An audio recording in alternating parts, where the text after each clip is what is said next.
All right, so welcome. This is day one of a 27-day mobility challenge. And the reason I'm doing this is because I believe that many people out there, particularly you or you guys out there, don't actually have a standard or an expression that you can use to measure whether your joint mobility is healthy or not. Is it performing the way it should? Is it at risk of am I at risk of getting injury?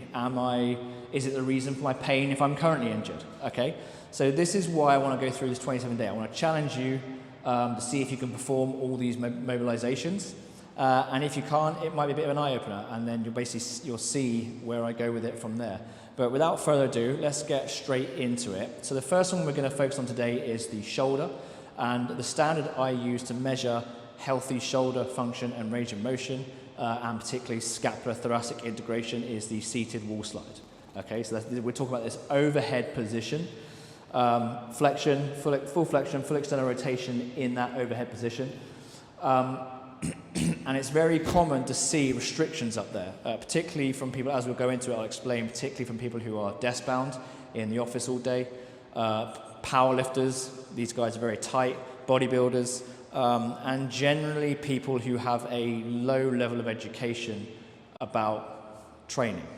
You know, most of the general population in the gym has a low level of training. They basically see the machine, they'll use it if it's empty, or they'll just make something up. Or they might even have a program, but they won't quite understand what that program is doing to them in terms of their current situation and their current level of muscular balance, right? And for example, if you've got a guy who's been at a desk all his life, very forward-shouldered, we're talking about this caved-in posture, and then he starts doing a Mark Ripperto bench press strength program, it's going to mess him up. It is not going to end well. Right? It's going to increase that internal rotation, it's going to increase the tightness across the chest, it's going to cause maybe possibly all kinds of scapular winging, dysfunction, and so on and so on and so on.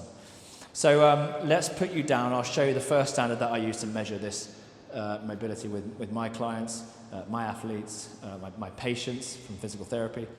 This is what the seated wall slide looks like, and then I'll explain what's happening as we go through it. So this is the standard that I use to measure someone's shoulder health in general, okay? Now, when I sit against the wall, you'll notice that my legs are together, my big toes are together. That's basically maintaining contraction, stability, and tension through my lower body. And that's going to feed back into my core and upper body as well. If I sit here all lax, it's going to tend to make me just collapse down and relax. I don't want that. I want to be completely integrated into the position that I'm trying to achieve, okay? So, big toes together, legs together, lower back against the wall, mid back against the wall, upper back against the wall, back of the head against the wall, okay? So I've now got this nice neutral spinal posture against the wall, and I can't slide my hands behind my back, it's completely flat, okay? The next stage from here is I'm going to place my arms against the wall, forearms completely flat, back of the wrist completely flat, and what I'll do is I'll basically allow the scapula, I'll retract the scapula behind me a tiny bit, but not fully, because otherwise it pushes my back and get off the wall, okay? Let's reset. And then what will happen is I'll basically allow the arms to come down below 90, and then I basically push up, keeping the forearms against the wall, and then bring them in at the top, okay? Without anything leaving the wall, all right? Fingers nice and solid. And you'll notice that when you give it a go, it's pretty tight, pretty challenging at the top. All right? One more. And then that's what it kind of looks like. That's what I want to see.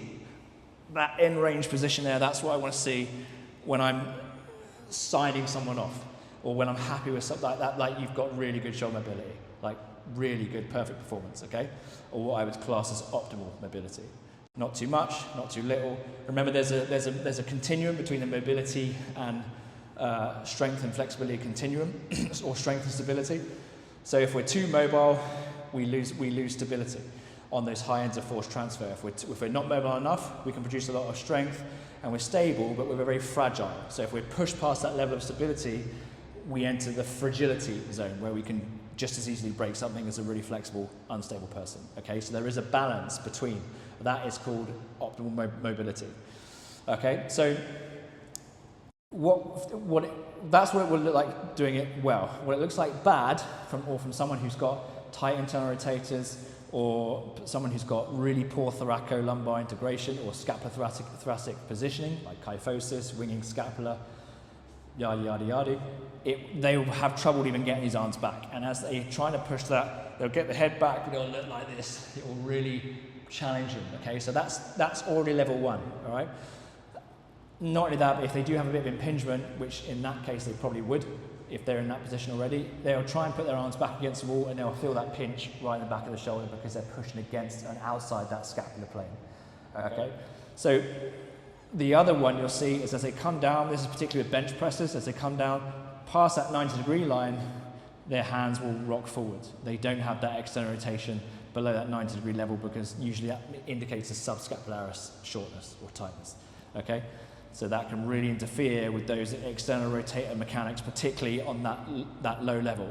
So these people will probably have sort of low definitions in their posterior deltoids, weak external rotators, all the classic signs of a bench presser, all right? So, or the power lifter. Not all of them, some of them are quite switched on, but most of them, and your general common day-to-day gym goer, that's what you're looking at. The third one is as you come up past here, they'll get to there and they'll really push in and they just won't be able to go anymore.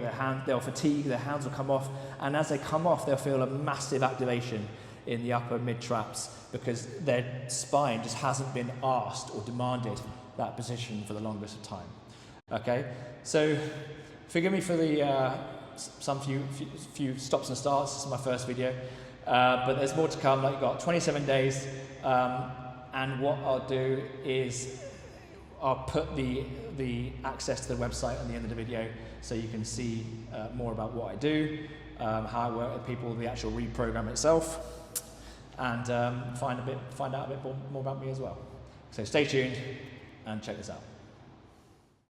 Hi there, I'm Andrew Graham, founder of the Reprogram Online, and if you're here, it's likely because you are feeling the frustration of a body that just isn't performing the way it used to. Maybe it's the nagging joint pain, the frequent injuries, or the simple truth that despite all your efforts, you're not seeing the results you desire. As a busy professional, I understand how valuable your time is. You want a body that not only performs well, but one that you can enjoy and that you know is capable of handling whatever life throws your way.